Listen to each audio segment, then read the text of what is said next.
जय हिंद students, welcome to study for civil services. मैं हूं आपका एजुकेटर कमलाक्ष झा और ये ज्ञान सर का पेड कोर्स का लेक्चर है गाइस, करंट अफेयर्स का, जो आप देख रहे हैं। और जिन भी स्टूडेंट्स को ज्ञान सर के पेड कोर्स को ज्वाइन करना है, ये दिए गए नंबर पर आप कांटेक्ट करके ज्वाइन कर सकते हैं। यहाँ पर जीरो से लेकर सिलेक्शन तक की प्रॉपर सिविल सर्विसेज की तैयारी करवाई जाती है। दिए गए नंबर पर कांटेक्ट करके बैच की इंफॉर्मेशन की जानकारी जो है वो ले लीजिए। और ये हमारे टेलीग्राम के चैनल्स और ग्रुप्स हैं जिनको आप ज्वाइन कर सकते हैं। इंस्टाग्राम के पेज को फॉलो कर लीजिएगा, यहाँ पर गवर्नमेंट एग्जामिनेशन से रिलेटेड अपडेट्स आपको मिल जाएंगी। और इसके अलावा ये सब टॉपिक्स हैं आज के, जिनको हम लोग एक एक करके डिटेल में कवर करने वाले हैं। और अभी तक आपने लाइक का बटन हिट नहीं किया तो लाइक का बटन जरूर हिट कर दीजिएगा। सो गाइज, आज हम लोग बात करेंगे एक ऐसे आर्ट फॉर्म के बारे में जो कि ना सिर्फ कर्नाटक की शान है बल्कि भारत के रिच कल्चर का एक अनमोल हिस्सा भी है। हम बात करेंगे यक्षगान के बारे में और इसके साथ एक 15 साल की लड़की तुलसी राघवेंद्र हेगड़े की इंस्पायरिंग कहानी भी जानेंगे। सो स्टार्ट करते हैं इस पर्टिकुलर टॉपिक को। और आपको बता दें, यक्षगान से रिलेटेड पहले सिविल सर्विसेज में काफी बार क्वेश्चन पूछे जा चुके हैं, तो ध्यान से सुनना इस टॉपिक को। तो सबसे पहले तो व्हाट इज यक्षगान, तो सबसे पहले इसके बारे में समझते हैं। तो ये एक ट्रेडिशनल फोक आर्ट है, यानी कि लोक कला है, राइट, जो 16वीं सेंचुरी में कर्नाटक से स्टार्ट हुई थी। यक्ष का मतलब है सेलेस्टियल बीइंग और गण का मतलब है म्यूजिक, मतलब सेलेस्टियल म्यूजिक, ब्रह्मांड से आने वाला संगीत। समझे आप बात को? ये ओपन एयर सेटिंग में होता है, यानी कि यहां पर कोई क्लोज्ड ऑडिटोरियम वगैरह में नहीं होता, खुले आसमान के नीचे होता है परफॉर्मेंस। और रामायण और महाभारत जैसे हिंदू महाग्रंथों के थीम्स को शोकेस करता है। ये बहुत इंपॉर्टेंट चीज है जो आपको ध्यान में रखनी है कि रामायण और महाभारत के ऊपर बेस जो होता है वो यक्षगान एक आर्ट फॉर्म हम लोग को देखने को मिलता है जो कि फोक आर्ट है, राइट, सेलेस्टियल म्यूजिक। इसमें एक स्टोरी टेलर होता है जो कहानियां बोलेगा, गाएगा, डायलॉग्स के थ्रू सुनाएंगे, और इनको बोलते हैं प्रसंग। छंद, माडले, हारमोनियम, फ्लूट, ताल, इन सब म्यूजिकल इंस्ट्रूमेंट्स का इसमें उपयोग होता है। परफॉर्मर्स जो होते हैं वो भी बहुत रंग बिरंगी ड्रेस जो है वो पहनते हैं, और इतनी हैवी होती है उनकी ड्रेस, लगभग 15 केजी की हो सकती है, राइट। और पहले ये मेल डोमिनेटेड था, लेकिन अब वुमेन भी इसमें पार्टिसिपेट जो है वो करती हैं। और गाइज, ये प्योर कन्नड़ लैंग्वेज में होता है, जो लैंग्वेज और कल्चर दोनों को प्रिजर्व करता है। अब बात करते हैं एक प्रोडिगी की, यानी कि तुलसी राघवेंद्र हेगड़े, यानी कि हम इनकी स्टोरी जो है वो समझेंगे। ये 15 साल की हैं, लेकिन यक्षगान की फील्ड में एक स्टार बन चुकी हैं। 2009 में इनका जन्म हुआ और तुलसी का कनेक्शन यक्षगान के साथ तभी स्टार्ट हो गया जब उनकी मां इनके लिए वर्सेस रिसाइट करती थी, यानी कि जो स्टोरी जो टेलिंग होती है ना इस परफॉर्मेंस के अंदर रामायण या महाभारत की, तो वो इनके सामने बोलती थी डायलॉग्स के फॉर्म में, गाने के फॉर्म में। तो बचपन से ही परफॉर्मेंसेस देखते देखते इनका इंटरेस्ट और पैशन ग्रो हो गया। इन्होंने 800 से भी ज्यादा शो किए हैं और 40 से भी ज्यादा अवार्ड जीते हैं। लोग इन्हें भगवान कृष्ण का अवतार तक समझने लगे हैं। रिसेंटली उन्हें यंग अचीवर अवार्ड 2024 मिला है rotary club of Madras east के थ्रू। और क्लास 10th की स्टूडेंट होने के बावजूद तुलसी अपनी एकेडमिक्स और रिग्रेस यक्षगान शेड्यूल को बैलेंस करती हैं, और इस प्लेटफॉर्म का उपयोग करके तुलसी वर्ल्ड पीस प्रमोट करती हैं और यंगर जनरेशन को कन्नड़ कल्चर एडॉप्ट करने के लिए इंस्पायर करती हैं। तो गाइस, फोक डांस सिर्फ एक कला ही नहीं, ये एक कल्चरल हेरिटेज है जो हमारी ट्रेडिशंस को जिंदा रखता है। जैसे यक्षगान कर्नाटक का सोल रिफ्लेक्ट करता है, वैसे ही गरबा गुजरात, बिहू आसाम और घूमर राजस्थान हमारे इंडियन डाइवर्सिटी को शोकेस करते हैं। और मॉडर्नाइजेशन के चलते लोक कला के फॉर्म्स जो है वो डिक्लाइन होते जा रहे हैं, लेकिन इस प्रकार की इंस्पायरिंग स्टोरी जो है उससे काफ़ी आशा जो है वो मिलती है कि अभी भी काफ़ी सारे लोग जो है जो इसको जिंदा रखने के लिए जो है वो लगातार मेहनत कर रहे हैं। सो तुलसी की कहानी हमें ये सिखाती है कि अगर हम अपने कल्चर को अपनाएं और नई जनरेशन को इनकरेज करें तो हमारी हेरिटेज तभी मतलब बरकरार रहेगी, कभी भी खतरे में नहीं पड़ेगी। और अब एक छोटा सा क्वेश्चन कि यक्षगान में किसके डायलॉग्स और किस थीम के आधार पर जो है वो पूरे स्टोरी टेलिंग होती है यक्षगान परफॉर्मेंस में, वो बताइए कमेंट बॉक्स पे, क्योंकि अभी मैंने आपको पढ़ाया पूरा। और दूसरा मेरा क्वेश्चन ये है कि ये यक्षगान कहाँ पर परफॉर्म किया जाता है और कौन सी लैंग्वेज में परफॉर्म किया जाता है। So that's it, comment box पे आंसर लिखकर बताओ। हम लोग बात करने वाले हैं एक बहुत ही इंपॉर्टेंट और कंट्रोवर्शियल टॉपिक के बारे में जो हर इलेक्शन के बाद न्यूज में रहता है। यह है ईवीएम का टॉपिक, यानी कि इलेक्ट्रॉनिक वोटिंग मशीन और इलेक्टोरल इंटीग्रिटी इन इंडिया। तो क्या ईवीएम सच में टैंपर प्रूफ है, मतलब कि क्या इससे छेड़खानी नहीं की जाती? क्या बैलेट पेपर्स वापस लाने चाहिए जो पहले इलेक्शंस में यूज किए जाते थे? और क्या सुप्रीम कोर्ट का इस चीज पर स्टैंड है? और इन सब चीजों के बारे में हम डिस्कस करेंगे बहुत ही सिंपल तरीके से, तो ध्यान से सुनिएगा। तो पहली बात, अभी ऑनरेबल सुप्रीम कोर्ट ने एक पीआईएल को रिजेक्ट किया जो बैलेट पेपर्स को दोबारा इंट्रोड्यूस करने की मांग कर रही थी। पेटिशन में यह बोला गया था कि बैलेट पेपर्स इलेक्शन इंटीग्रिटी को बेटर इंश्योर करते हैं, क्योंकि कई बार ईवीएम के साथ छेड़खानी होने के आरोप आए हैं। लेकिन ऑनरेबल सुप्रीम कोर्ट ने ईवीएम्स और वीवीपीएटी सिस्टम पर अपना भरोसा दिखाया और कहा कि ये सेफगार्ड्स के साथ रिलायबल भी हैं। अब ये समझना जरूरी है कि ये कंट्रोवर्सी आखिर कहां से शुरू होती है, बट एग्जाम के पर्सपेक्टिव से ये लाइन आप जरूर लिखना कि ऑनरेबल सुप्रीम कोर्ट के रीसेंट डिसीजन से ये पता लगा है कि सुप्रीम कोर्ट का भरोसा जो है वो ईवीएम के ऊपर है। अब सुनिए बात ध्यान से। टेम्परिंग यानी कि छेड़खानी का एलिगेशन काफी बार आया है, स्पेशली जब कोई कैंडिडेट या पार्टी इलेक्शन हार जाती है। 2009 के जनरल इलेक्शंस, 2019 के लोकसभा इलेक्शंस और 2020 के स्टेट असेंबली इलेक्शंस, इनके बाद भी ये मुद्दे उठाए गए थे। लेकिन इलेक्शन कमीशन ऑफ इंडिया और टेक्निकल एक्सपर्ट्स बार बार ये बोलते हैं कि ईवीएम सिक्योर और टेम्पर प्रूफ है, पर हम ये कैसे मान लें? तो चलिए ईवीएम और वीवीपीएटी का एक क्विक ओवरव्यू देखते हैं। तो ईवीएम क्या होती है? तो ईवीएम एक पोर्टेबल डिवाइस है जो इलेक्शन को डिजिटल बनाता है। इसमें दो मेन पार्ट्स होते हैं, एक होता है कंट्रोल यूनिट जो पोलिंग ऑफिसर के पास होता है, और दूसरा होता है बैलेट यूनिट जो वोटर इसे यूज करता है वोट देने के लिए। ये सिक्योर केबल से कनेक्टेड होते हैं। वीवीपीएटी जो है वो क्या है? तो 2013 में इंट्रोड्यूस किया गया, पॉइंट टू बी नोटेड। ये एक पेपर स्लिप देता है जिसमें आपके वोट की डिटेल्स होती है, जैसे कैंडिडेट का नाम और सिंबल। स्लिप सिर्फ 7 सेकंड के लिए दिखाई देती है और फिर सिक्योर बॉक्स में स्टोर हो जाती है। कितने सेकंड के लिए? 7 सेकंड के लिए, याद रखना है।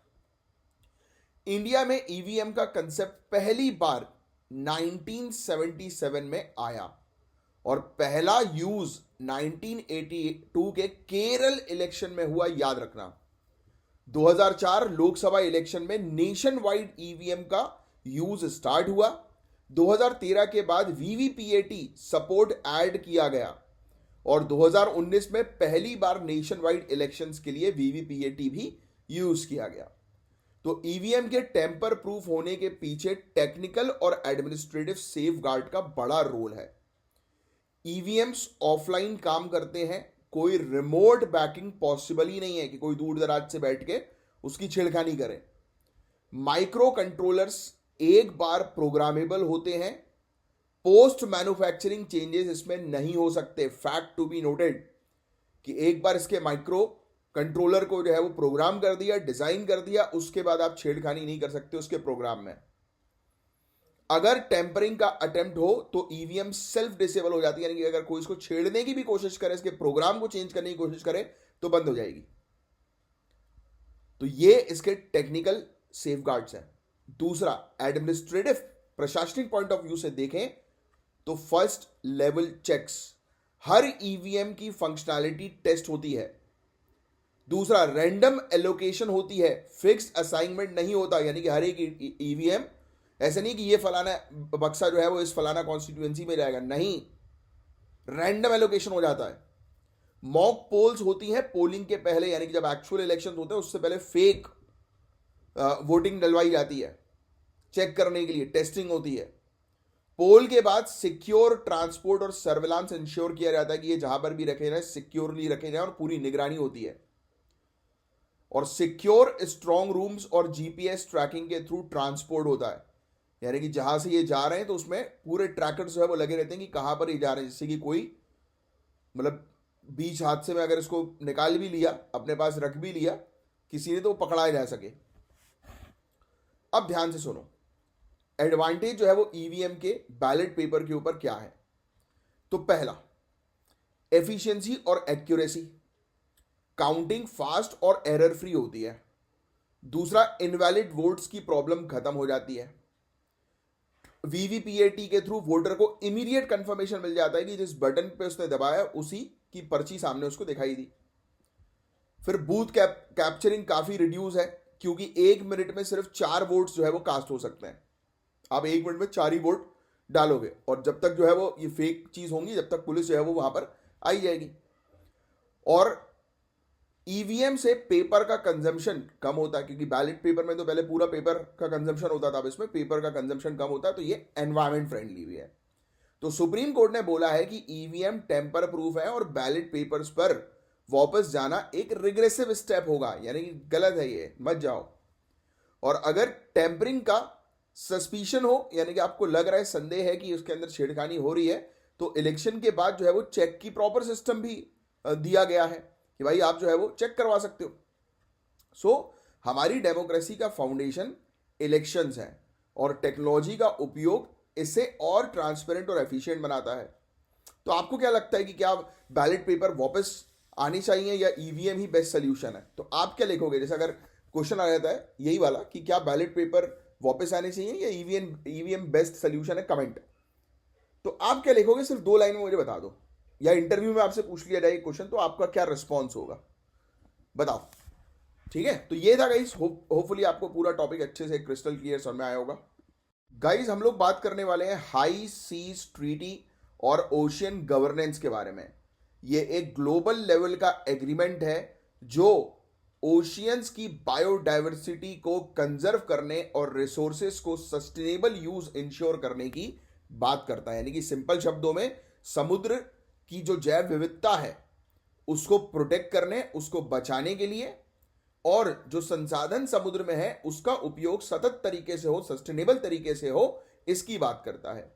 तो समझते हैं इस टॉपिक को स्टेप बाय स्टेप, और ये टॉपिक काफी इंपॉर्टेंट है एनवायरमेंट के पर्सपेक्टिव से। तो सबसे पहले न्यूज समझते हैं। सितंबर 2024 में इंडिया ने एक इंपॉर्टेंट ट्रीटी साइन की। इसका नाम है biodiversity beyond national jurisdiction agreement, या इसे हाई सीज ट्रीटी के नाम से भी जाना जाता है, या इसको बीबीएनजे ट्रीटी भी कहते हैं या बीबीएनजे एग्रीमेंट भी कहते हैं। यह ट्रीटी बनाई गई है United Nations Convention on the Law of the Sea द्वारा, और इसका मेन ऑब्जेक्टिव है ओशियंस की बायोडाइवर्सिटी को प्रोटेक्ट करना और इसके जो रिसोर्सेज हैं यानी संसाधन जो है इसका सस्टेनेबल यूज करना। और आपको बता दें कि हाई सीज दुनिया के ओशियन का 64% एरिया कवर करते हैं, फैक्ट याद रखना, और धरती का 43% सरफेस का हिस्सा है, पर यह किसी भी एक कंट्री के क्षेत्र अधिकार में नहीं है, और इस वजह से यहां पर शासन की कमी है, गवर्नेंस की कमी है। अब इसमें ओवरफिशिंग, पॉल्यूशन, बायोडाइवर्सिटी लॉस, ऐसी प्रॉब्लम देखने को मिल रही हैं शासन की कमी के कारण, और इसी प्रॉब्लम को सॉल्व करने के लिए ये एग्रीमेंट जो है वो लाया गया है। इस एग्रीमेंट के कुछ जो मेजर ऑब्जेक्टिव है वो ध्यान से सुनो। पहला है मरीन प्रोटेक्टेड एरियाज। ये जोन ऐसे हैं जैसे नेशनल पार्क पर ओशियन के लिए, राइट। यहां हार्मफुल एक्टिविटीज रेगुलेट की जाएगी। जैसे आप देखते हो ना कि नेशनल पार्क वगैरह है, वहां पर कोई भी कंस्ट्रक्शन अलाउड नहीं है, बिना परमिशन के किसी को जाना अलाउड नहीं है, करेक्ट। रिजर्व फॉरेस्ट जैसे होते हैं वैसे ही समुद्र का ये रिजर्व फॉरेस्ट मान लो कि इस क्षेत्र को प्रोटेक्ट करना है समुद्र के, तो वो क्षेत्र बनाया जाएगा। मरीन जेनेटिक रिसोर्सेज का इक्विटेबल शेयरिंग, एग्जाम्पल फार्मास्यूटिकल्स और बायोटेक्नोलॉजी के लिए जो समुद्र के जो रिसोर्सेज है, संसाधन है, उसका फेयर यूज करो। तीसरा, एनवायरमेंटल इंपैक्ट असेसमेंट, ये मैंडेटरी करना। अगर कोई भी एक्टिविटी समुद्र के पारिस्थितिकी तंत्र यानी कि इकोसिस्टम को डैमेज करती है या कर सकती है, तो डैमेज करने से पहले ही उसका आकलन किया जाए और उसकी एक रिपोर्ट रेडी की जाए। जैसे कि जब हम देखते हैं ना कहीं पर भी कंस्ट्रक्शन होता है तो उससे पहले उसका एनवायरमेंटल क्लियरेंस लेना पड़ता है, सेम ये समुद्र का एनवायरमेंटल क्लियरेंस है। और चौथा, टेक्नोलॉजी ट्रांसफर और कैपेसिटी बिल्डिंग, डेवलपिंग कंट्रीज को टेक्नोलॉजी ट्रांसफर और नॉलेज शेयर करने में हेल्प मिलेगी, राइट। तो ये चीज हम लोग को इस ट्रीटी के अंदर देखने को मिली। अब समझते हैं कि ये ट्रीटी इंडिया के लिए क्यों जरूरी है। पहला, इकोनॉमिक बेनिफिट। इंडिया की ब्लू इकोनॉमी अभी भी जीडीपी का 4% कंट्रीब्यूट करती है और फिशरीज और इको टूरिज्म में काफी लोगों को रोजगार देती है। यानी कि हमारे यहां पर फिशिंग एक्टिविटीज में बहुत सारे लोगों की आजीविका डिपेंडेंट है। प्रोग्राम्स जैसे प्रधानमंत्री मत्स्य संपदा योजना इस ट्रीटी, इस एग्रीमेंट के गोल्स के साथ अलाइंड होते हैं। दूसरा, हेल्दी ओशियन कार्बन सिंक की तरह काम करता है और एक्सट्रीम वेदर को प्रोटेक्शन देता है। और ये marine protected areas, coral reefs और मरीन लाइफ को प्रोटेक्ट करेंगे जो क्लाइमेट चेंज के इफेक्ट को कम करते हैं। और इंडिया का ट्रीटी को रेक्टिफाई करना सस्टेनेबल डेवलपमेंट गोल्स और पेरिस एग्रीमेंट के कमिटमेंट को मजबूत करेगा। इससे इंडिया एक लीडर बन सकता है मरीन बायोडायवर्सिटी के प्रोटेक्शन और सस्टेनेबल डेवलपमेंट में। पर इस ट्रीटी को इंप्लीमेंट करना इतना आसान नहीं है, काफी सारी चुनौतियां भी हैं। ट्रीटी को लागू करने के लिए 60 कंट्रीज के रेक्टिफिकेशन की आवश्यकता है, पर अभी सिर्फ 15 ने ही इसको रेक्टिफाई किया है। साउथ चाइना सी जैसे disputes marine protected areas establish करने में रुकावट डाल रहे हैं। वेल्दियर कंट्रीज, जो रिच कंट्रीज हैं, ये मरीन जेनेटिक रिसोर्सेज का ज्यादा फायदा उठा रही हैं, जो डेवलपिंग कंट्रीज के लिए अनफेयर है। और इस एग्रीमेंट के कुछ पार्ट जो है वो एग्जिस्टिंग जो ऑलरेडी कन्वेंशन है उसके भी हैं, जैसे कि biological convention on biological diversity, तो इसके साथ इसका कॉन्फ्लिक्ट हो सकता है। और हाई सीज और कोस्टल एरियाज के इंटरकनेक्टेड इंपैक्ट्स को एड्रेस करने का फ्रेमवर्क इसमें नहीं है। ऑयल और गैस एक्सप्लोरेशन जैसे डैमेजेस अभी भी इग्नोर हो रहे हैं। तो चैलेंजेस के बावजूद अगर कुछ स्टेप्स उठाएं तो ये ट्रीटी को सक्सेसफुल बनाया जा सकता है। जैसे हाई सीज और कोस्टल रेगुलेशन को अलाइन करना होगा, राइट, इंटीग्रेटेड गवर्नेंस होने का काम जो है वो करना पड़ेगा। दूसरा, जो रिच कंट्रीज हैं उनको टेक्निकल और फाइनेंशियल हेल्प जो है वो पुअर कंट्रीज या डेवलपिंग कंट्रीज को प्रोवाइड करानी पड़ेगी। एनवायरमेंटल इंपैक्ट असेसमेंट फ्रेमवर्क को ट्रांसपेरेंट और अकाउंटेबल बनाने की जरूरत है और सभी कंट्रीज को मिलकर जियोपॉलिटिकल डिस्प्यूट्स को सॉल्व करने की जरूरत है, जिससे कि ये समुद्री क्षेत्र को प्रोटेक्ट करने में किसी प्रकार की रुकावट ना आए। सो हाई सीज ट्रीटी एक ग्लोबल प्रयास है गाइस कि मरीन बायोडायवर्सिटी को बचाने का, समुद्री क्षेत्र की जैव विविधता को बचाने का, और ये हम सबके फ्यूचर के लिए बहुत ज़्यादा ज़रूरी है। तो ये है गाइस पूरा ओवरऑल टॉपिक। और अब एक सिंपल सा क्वेश्चन, इस ट्रीटी का ओरिजिनल जो नाम है BBNJ जो मैंने अभी आपको बताया, उसका फुल फॉर्म बता दो। तो चलो कमेंट बॉक्स पे इसका आंसर लिखो। अब गाइस जो ये टॉपिक हम लोग डिस्कस करने वाले हैं ये इंश्योरेंस से जुड़ा टॉपिक है, और मैं आप सभी लोगों को ये कहना चाहता हूं कि आप लोगों के अगर पेरेंट्स का मेडिकल हेल्थ इंश्योरेंस नहीं है, एक बार चेक कर लो, अगर नहीं है तो खुद करवा लो। ज़्यादा नहीं लगता, मैक्सिमम जो लगेगा वो साल के 20-1 हज़ार रुपये लगेंगे, उससे ज़्यादा नहीं लगेगा। अगर आपके मदर पेरेंट मतलब फादर मदर दोनों को कोई प्री एग्जिस्टिंग डिजीज़ नहीं है, पहले से कोई बीमारी नहीं है, तो दोनों का एक साथ इंश्योरेंस हो जाएगा। और अगर है तो फिर कुछ वेटिंग पीरियड रहता है, उसके बाद वो प्री एग्जिस्टिंग बीमारी भी ठीक हो जाती है, बट उसमें इंश्योरेंस कॉस्ट थोड़ी सी हाई आती है और सेपरेट होता है, वो भी चलेगा यार। मैं तो बोलता हूँ कि साल के 50,000 रुपये भी अगर आपके अब पेरेंट्स के लिए लगें तो महीने का भाई 5,000 रुपये होगा, उससे भी कम। तो क्या बुराई है, आप इतने पेरेंट्स के लिए इतना तो कर सकते हैं यार। क्योंकि देखो हेल्थ एक ऐसी चीज़ है, मेडिकल इश्यूज एक ऐसी चीज़ है कि वो कहकर नहीं आती है, वो कभी भी आ जाती है। बट अगर आपके पास हेल्थ इंश्योरेंस होगा तो आप बहुत सिक्योर्ड फील करोगे, आपके दिमाग में एक मेंटल पीस रहेगा, शांति रहेगी कि हाँ भाई मेडिकल इंश्योरेंस है, कल को कुछ होता है, हो भी जाता है तो मुझे पैसों के बारे में सोचने की ज़रूरत नहीं है, मुझे सिर्फ एक ही चीज़ सोचनी पड़ेगी कि बेस्ट ट्रीटमेंट कहाँ पर है। नहीं तो क्या होता है पता है, फिर ट्रीटमेंट के समय पर लोग फिर पैसे के बारे में भी सोचते हैं, एंड जो मेंटल प्रेशर क्रिएट होता है ना कि यार कुछ चंद पैसों के लिए मैं अच्छा इलाज नहीं करवा पा रहा हूँ अपने पेरेंट्स का, नहीं करवा पा रही हूँ, ये जो गिल्ट होता है ना ये मार डालता है इंसान को। तो अपने आप को सिक्योर रखो, और मेडिकल इंश्योरेंस आप लोगों को, आपके पेरेंट्स को सिक्योर कर देगा, आपको, आपके पेरेंट्स को। अगर आप लोगों ने करवा लिया है तो वेरी गुड, नीचे कमेंट बॉक्स पर लिख कर ज़रूर बताना। जैसे मैंने जो है वो करवाया हुआ है, मदर का जो है मेरी आदित्य बिरला की तरफ से। I am not promoting any company, आप किसी भी कंपनी का करा सकते हो, मैंने तो कुछ नहीं किया था। पॉलिसी बाजार को कॉल किया, उनने मुझे अलग अलग ऑप्शंस दे दिए, मेरे लिए जो सूट किया वो बेस्ट था आदित्य बिरला का, मम्मी के लिए, जिसका प्रीमियम 18,000 कुछ रुपए आता है। और पापा का जो मैंने करवाया वो स्टार हेल्थ से करवाया, क्योंकि उनको स्टेंट डला हुआ है हार्ट में, और वो अब उनके 3 इयर्स कंप्लीट हो जाएंगे, तो उनकी जितनी भी पुरानी प्री एग्जिस्टिंग बीमारी थी वो भी, यानी कि हार्ट की, वो भी अब सॉल्व हो जाएगी, मतलब वो भी कवर करेगा इंश्योरेंस। तो उनके जो प्रीमियम है वो 22,000 रुपये का प्रीमियम है, तो दोनों का मिला के जो है वो कितना हो गया, राइट, 40,000। यस, 22,000 ही, 18,000 ही है। तो भाई 40,000 मैं अगर साल का पे कर रहा हूँ, और जैसे अभी कुछ महीने पहले मदर जो थी वो हॉस्पिटलाइज हो गई थी, राइट, तो मुझे पैसों के बारे में सोचने की ज़रूरत ही नहीं पड़ी। मैंने यहाँ के बेस्ट अपोलो हॉस्पिटल में जो है वो उनका 5 स्टार ट्रीटमेंट करवाया, राइट। ऐसा भी नहीं कि भाई अपना प्राइवेट रूम सब कुछ, कि भाई घर वालों का ध्यान रखना अब ये हमारी रिस्पॉन्सिबिलिटी है, ये आपकी रिस्पॉन्सिबिलिटी, अपने पेरेंट्स का ध्यान रखना, और वो भी बेस्ट सर्विस उनको प्रोवाइड कराना, क्योंकि उनने आपके लिए जो भी किया वो उनकी कैपेसिटी के हिसाब से और कैपेसिटी से आगे बढ़ के किया है। तो आप तो यार फालतू खर्चों को छोड़कर पेरेंट्स के लिए इतना तो कर ही सकते हो ना, तो करो। जिन्होंने नहीं किया है आज ही पता करो, और इंश्योरेंस पहली फुर्सत में कराओ मेरे कहने पे। अपन मूवीज देखने जाते हैं, 1,000 रुपए वहां पे खर्च कर देते हैं भाई, और सस्ता इंश्योरेंस भी होता है, डोंट वरी, वो करवाओ आप। एंड सॉरी इतना ज्ञान जो है वो देने के लिए, कभी कभी ज़रूरी भी होता है। तो चलो सबसे पहले अपडेट की बात करें तो इंडिया के जनरल इंश्योरेंस कंपनीज के हेड्स ने रिसेंटली एक मीटिंग की, जिसमें फोकस था इंश्योरेंस को एक्सेसिबल और अफोर्डेबल बनाना।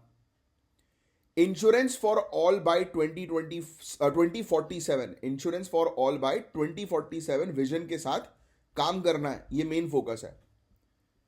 और ये एक एम्बिशियस टारगेट है जो आपको ध्यान में रखना है, लेकिन क्या हम इसे अचीव कर पाएंगे, तो आइए इसके बारे में डिस्कस करते हैं।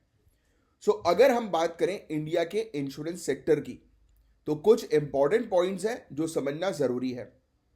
इंडिया दुनिया की 10th लार्जेस्ट इंश्योरेंस मार्केट है, और इमर्जिंग मार्केट्स में सेकंड पोजीशन पर आते हैं। अगले 10 सालों में हम 6वें सबसे बड़े मार्केट बन सकते हैं, जर्मनी और साउथ कोरिया जैसी कंट्रीज को पीछे छोड़ते हुए। 2026 तक मार्केट का साइज $222 बिलियन तक पहुंचने का एस्टीमेट है। इंश्योरेंस डेंसिटी जो 2001 में $11.1 थी, वो 2022 में $92 तक पहुंच गई है। सन 2000 में पेनिट्रेशन सिर्फ 2.7% थी, जो 2022 में 4% हो गई है, लेकिन ग्लोबल एवरेज 6.5% है, तो अभी भी काफी स्कोप है।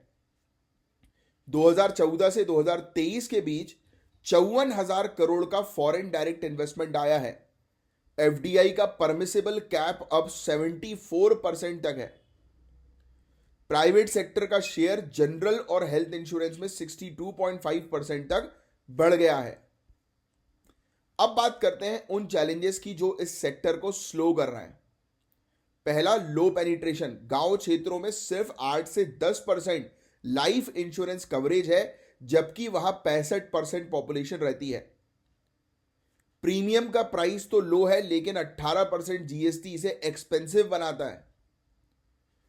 गांव क्षेत्रों और सेमी अर्बन एरियाज तक पहुंचना एक मेजर चैलेंज है, डिस्ट्रीब्यूशन प्रॉब्लम है। प्रोडक्ट्स लोगों की स्पेसिफिक जरूरत के हिसाब से डिजाइन नहीं होते। फ्रॉडलेंट क्लेम्स की वजह से कॉस्ट बढ़ती है और इकोसिस्टम स्लो हो जाता है, तो फ्रॉड और रिस्क मैनेजमेंट का भी इशू है। डिजिटलाइजेशन से एफिशिएंसी तो बढ़ती है, लेकिन साइबर सिक्योरिटी रिस्क भी बढ़ जाते हैं। लोग बेसिक इंश्योरेंस टर्म्स नहीं समझते, जो इन्फॉर्म डिसीजन मेकिंग को घातक बनाता है। तो अब देखिए गवर्नमेंट और IRDAI के कुछ इनिशिएटिव जो इंश्योरेंस को एक्सेसिबल बनाने के लिए देखने को मिलते हैं, जैसे इंश्योरेंस फॉर ऑल बाय 2047। ये एक एम्बिशियस टारगेट है जिसमें हर भारतवासी को लाइफ, हेल्थ और प्रॉपर्टी इंश्योरेंस प्रोवाइड कराना इंक्लूडेड है। प्रधानमंत्री जीवन ज्योति बीमा योजना, आयुष्मान भारत, प्रधानमंत्री जन आरोग्य योजना, प्रधानमंत्री फसल बीमा योजना, ये सब पॉपुलर स्कीम्स हैं। बीमा ट्रिनिटी, बीमा सुगम, बीमा वाहक, बीमा विस्तार, याद रखना ये डिजिटल डिस्ट्रीब्यूशन और कस्टमाइजेशन पर फोकस करता है। IRDAI ने हर इंश्योरर को एक स्टेट असाइन किया है रूरल कवरेज इंप्रूव करने के लिए, और चैलेंजेस से लड़ने के लिए कुछ इंपॉर्टेंट स्टेप लेने की आवश्यकता है। ऐसे प्रोडक्ट्स डिजाइन करना जो इजी टू अंडरस्टैंड हो और सबके लिए सुटेबल हो। GST रेट को कम करना जरूरी है। आर्टिफिशियल इंटेलिजेंस का उपयोग करते हुए पर्सनलाइज्ड प्रोडक्ट्स और फ्रॉड डिटेक्शन इंप्रूव की जा सकती है। एडवांस्ड इंक्रिप्शन टेक्नोलॉजी का उपयोग करना जरूरी है डेटा सेफ्टी को इंश्योर करने के लिए। अवेयरनेस बढ़ाने के लिए कैंपेन्स और वर्कशॉप ऑर्गेनाइज करना बहुत जरूरी है। सो गाइज, अगर हम इंश्योरेंस फॉर ऑल बाय 2047 का गोल अचीव करना चाहते हैं तो हमें बैंक एश्योरेंस मॉडल एक्सपेंड करना पड़ेगा। बैंक एश्योरेंस का मतलब बैंक्स जो डिस्ट्रीब्यूट करती है इंश्योरेंस को, तो उन पर ज़्यादा काम करना पड़ेगा, क्योंकि देखो बैंकिंग हर जगह है, तो जहाँ पर बैंकिंग तो वहाँ पर इंश्योरेंस भी हो। इसके साथ अगर लिंक कर देंगे तो बढ़िया रहेगा। गवर्नमेंट स्कीम्स का मैक्सिमम लेवरेज लेना होगा और रेगुलेटरी फ्रेमवर्क्स को डायनेमिक और सस्टेनेबल बनाना होगा। तो ये सारी स्ट्रैटेजीज मिलकर इंडिया के इंश्योरेंस सेक्टर को एक नए लेवल पर ले जा सकती हैं। तो ये था गाइस पूरा ओवरऑल टॉपिक। और आप मुझे बताओ इंश्योरेंस फॉर ऑल बाय कौन से ईयर तक? इंश्योरेंस फॉर ऑल बाय लिख दो, year insurance for all by ऐसे लिखोगे और उसके आगे ईयर का नाम कमेंट बॉक्स पे। तो दैट्स इट गाइस, ये था पूरा ओवरऑल टॉपिक। अब बड़ा इंपॉर्टेंट टॉपिक है जिस पर आज की डेट में सिविल सर्विसेज का फोकस ज़्यादा है, तो ध्यान से सुनना। ये टॉपिक है सहकारिता का, यानी कि कोऑपरेटिव सोसाइटी का। सो हम बात करेंगे बहुत इंपॉर्टेंट टॉपिक कोऑपरेटिव्स के बारे में। Cooperatives as a driver of prosperity, यानी कि आगे समृद्धि के लिए वो कोऑपरेटिव्स बहुत इंपॉर्टेंट है। तो सबसे पहले तो न्यूज़ की बात करें तो ICA ग्लोबल कोऑपरेटिव कॉन्फ्रेंस 2024, ये इवेंट इंडिया में हुआ है पहली बार इंटरनेशनल कोऑपरेटिव अलायंस के 130 सालों के इतिहास में। हमारे ऑनरेबल प्राइम मिनिस्टर ने इस इवेंट का उद्घाटन किया और एक कमेमोरेटिव पोस्टल स्टैंप भी लॉन्च किया। इसका एक और इंपॉर्टेंट एंगल है United Nations international year of cooperatives 2025 का लॉन्च, जो कोऑपरेटिव्स की पोटेंशियल को हाईलाइट करता है सस्टेनेबल डेवलपमेंट के लिए। यह सिर्फ एक कॉन्फ्रेंस नहीं थी, बल्कि एक ग्लोबल फोरम था जहां लीडर्स और पॉलिसी मेकर्स ने कोऑपरेटिव्स के चैलेंजेस और अपॉर्चुनिटीज पर डिस्कशन किए। अब थीम के बारे में बात करें जो अक्सर एग्जाम में आती है, ध्यान में रखिएगा, cooperatives build prosperity for all, जो भारत के विजन सहकार से समृद्धि से अलाइन करता है। सस्टेनेबल डेवलपमेंट गोल्स पर फोकस था, गरीबी को कम करना, जेंडर इक्वलिटी पर फोकस करना, सस्टेनेबल इकोनॉमिक ग्रोथ करना, तो ये सब इनके मेन इंपॉर्टेंट फोकस एरियाज थे। एक लोटस स्टैंप लॉन्च हुआ है जिसमें 5 पेटल्स पंच तत्व को रिप्रेजेंट करते हैं। मैंने यानी कि इसके जो लोटस जो है, कमल जो है, इसकी जो 5 पत्तियां जो हम लोग को देखने को मिल रही हैं, या वो पंखुड़ी आप कह सकते हो, तो वो जो है ये पंखुड़ी होता है वैसे तो ये जो है वो किसको रिप्रेजेंट कर रहे हैं? पंच तत्व को। तो ये सस्टेनेबिलिटी को सिंबलाइज कर रहे हैं एनवायरमेंट, सोशल और इकोनॉमिक स्पेयर्स में। 100 से भी ज्यादा कंट्रीज के 3000 डेलीगेट्स आए थे, इंक्लूडिंग भूटान और फिजी के डिग्नेटरीज भी थे। और ये ग्लोबल रिप्रेजेंटेशन दिखाता है कि कोऑपरेटिव मॉडल कितना इंपॉर्टेंट है। अब कुछ इंपॉर्टेंट चीजों समझना बहुत जरूरी है, फैक्चुअल चीजें, जैसे 97th कॉन्स्टिट्यूशनल अमेंडमेंट एक्ट 2011, इसने कॉपरेटिव्स को कॉन्स्टिट्यूशनल स्टेटस दिया, याद रखिएगा। आर्टिकल 19 क्लॉज 1, कॉपरेटिव्स बनाने के अधिकार एक फंड, यानी कि कोई भी इंसान, मतलब कोई भी ग्रुप जो है वो मिलकर कॉपरेटिव्स बना सकता है, ये फंडामेंटल राइट है। आर्टिकल 43 बी स्टेट्स को डायरेक्शन देता है कि वो कॉपरेटिव्स को प्रमोट करें। तो ये सब कुछ कॉन्स्टिट्यूशनल प्रोविजंस है हमारे। इसके अलावा 2021 में मिनिस्ट्री ऑफ कॉपरेशन का फॉर्मेशन हुआ, सहकारिता मंत्रालय, एक डेडिकेटेड कोऑपरेटिव यूनिवर्सिटी और नई पॉलिसीज के प्लान जो है वो चल रहे हैं। तो गाइज ये कैसे कॉन्स्टिट्यूशनल फ्रेमवर्क और इंस्टीट्यूशनल सपोर्ट कोऑपरेटिव्स को मजबूत बनाते हैं, तो ये देखा हमने। अब बात करते हैं कोऑपरेटिव्स के कंट्रीब्यूशन की। भारत में 8 लाख से ज्यादा कोऑपरेटिव्स हैं जो 98% रूरल एरियाज में काम करते हैं। 30 करोड़ लोग कोऑपरेटिव से डायरेक्टली जुड़े हैं, मतलब गांव क्षेत्रों की आजीविका के लिए ये एक बैकबोन है। एग्रीकल्चर, डेयरी, फिशरीज, हाउसिंग, इन सब में कोऑपरेटिव्स का एक बड़ा रोल है। एग्जाम्पल अमूल को देख लो, अमूल दूध घर में आता है ना, अमूल बटर घर में आता होगा, है ना। अमूल के कितने सारे प्रोडक्ट्स, अमूल आइसक्रीम खाते हो, अमूल एक कोऑपरेटिव्स के थ्रू बना है, कोऑपरेटिव सोसाइटी है ये। और इफ्को, ये भी, इफ्को के भी प्रोडक्ट्स आपने देखे होंगे, इन्होंने प्रोडक्टिविटी को बढ़ाया और फेयर इनकम इंश्योर करी। गरीबी को कम करने के लिए, जेंडर इक्वलिटी को प्रमोट करने के लिए, डिसेंट वर्क इंश्योर करने के लिए कोऑपरेटिव्स काम करते हैं, इकट्ठा होते हैं, एक साथ मिलकर आते हैं। तो कोऑपरेटिव्स सिर्फ हमारी अर्थव्यवस्था को सशक्त नहीं कर रहे हैं, बल्कि ग्रास रूट डेमोक्रेसी और एनवायरमेंट को भी सस्टेनेबल बनाने का काम कर रहे हैं। सो गाइज, कोऑपरेटिव्स जो है वो आपके यूपीएससी के और पीएससी के जीएस पेपर 2 और पेपर 3 दोनों के लिए काफी ज्यादा इंपॉर्टेंट है। इवन ऐसे में भी इससे रिलेटेड क्वेश्चंस आपसे पूछे जा सकते हैं। अब जो टॉपिक है गाइज वो है मेस, यानी मेजर एटमॉस्फेरिक चेरेनकोव एक्सपेरिमेंट। ये टॉपिक बहुत इंपॉर्टेंट है जीएस पेपर 3 के लिए, तो और प्रीलिम्स में तो आ ही सकता है। तो मेस जो है ये दुनिया का हाईएस्ट इमेजिंग चेरेनकोव टेलीस्कोप है और एशिया का सबसे बड़ा टेलीस्कोप भी है। इसका जो काम है वो है हाई एनर्जी गामा रेस को डिटेक्ट करना। अब आप सोचेंगे गामा रेस क्यों डिटेक्ट करते हैं? क्योंकि ये रेस हमें यूनिवर्स के कुछ बड़े सीक्रेट्स बताती है, जैसे ब्लैक होल्स, पल्सर्स और कॉस्मिक रेस के सोर्सेस की वो कहां से आ रहे हैं। तो अब आपको एक फैक्ट पता लग गया कि गामा रेस का काम क्या है।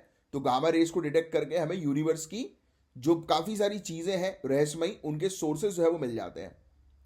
सो मेस का फुल फॉर्म है मेजर एटमॉस्फेरिक चेरेनकोव एक्सपेरिमेंट, और ये टेलीस्कोप भारत के जम्मू और कश्मीर के हैंडले एरिया में इंस्टॉल्ड है, जो लद्दाख क्षेत्र का एक हिस्सा है। फैक्ट बहुत इंपॉर्टेंट है, ध्यान में रखना। अब बात करते हैं कि ये टेलीस्कोप काम कैसे करते हैं। तो मेस एक स्पेशल टेक्निक का उपयोग करता है जिसे कहते हैं IACT, यानी कि इमेजिंग एटमॉस्फेरिक चेरेनकोव टेक्निक। इसका काम है हाई एनर्जी गामा रेस को इनडायरेक्टली ऑब्जर्व करना। गामा रेस डायरेक्टली डिटेक्ट करना मुश्किल होता है, तो ये टेलीस्कोप उन रेस के इफेक्ट्स को देखकर काम करता है। जब गामा रेस धरती के एटमॉस्फेयर से टकराती है तो वो एक चेरेनकोव लाइट प्रोड्यूस करती है, और इसी लाइट को डिटेक्ट करके ये टेलीस्कोप काम करता है। तो चेरेनकोव लाइट भी थोड़ा सा ध्यान में रखना। अब देखते हैं मेस की कुछ खास बातें। पहला, हनी कॉम्ब डिजाइन। मेस के लाइट कलेक्टर्स में 356 मिरर पैनल्स हैं जो एक हनी कॉम्ब स्ट्रक्चर में अरेंज्ड है। यह स्ट्रक्चर स्टेबिलिटी को इंप्रूव करता है और रिफ्लेक्टिव सरफेस को बढ़ाता है, यानी लाइट को ज्यादा इफेक्टिवली कलेक्ट करने के लिए डिजाइन बनाया गया है, हनी कॉम्ब डिजाइन। फिर इसके अलावा मेस एक हाई एल्टीट्यूड रीजन में इंस्टॉल किया गया, यानी कि ऊंचाई में, और हैंडले एरिया की हाइट और क्लीन स्काइज इस टेलीस्कोप के परफॉर्मेंस को और बेटर बनाती हैं। इसकी एडवांस टेक्नोलॉजी यूज करके scientist high energy gamma rays का डेटा कलेक्ट करते हैं, जो हमें यूनिवर्स की मिस्ट्रीज को समझने में हेल्प करता है। अब सवाल उठता है, मेज भारत के लिए इंपॉर्टेंट क्यों है? तो ये टेलीस्कोप इंडिया की साइंटिफिक रिसर्च कैपेबिलिटीज को एक ग्लोबल लेवल पर स्टैब्लिश करता है। इस प्रोजेक्ट से हमें स्पेस रिसर्च और कॉस्मिक एनर्जी की फील्ड में नए इनोवेशंस मिलते हैं। साथ ही ये टेलीस्कोप हमारे मेक इन इंडिया इनिशिएटिव को भी सपोर्ट करता है, क्योंकि इसका डिजाइन और कंस्ट्रक्शन लार्जली इंडियन साइंटिस्ट और इंजीनियर्स के प्रयासों का रिजल्ट है। सो गाइज, ये था एक सिंपल और इजी एक्सप्लेनेशन मेज का है। होपफुली कि आपको अच्छे से चीजें समझ में आ गई होंगी। अब आप मुझे बता सकते हो कि गामा रेस का काम क्या है, कमेंट बॉक्स पर लिखकर, और इस क्वेश्चन का आंसर जो है वो अटेम्प्ट करो।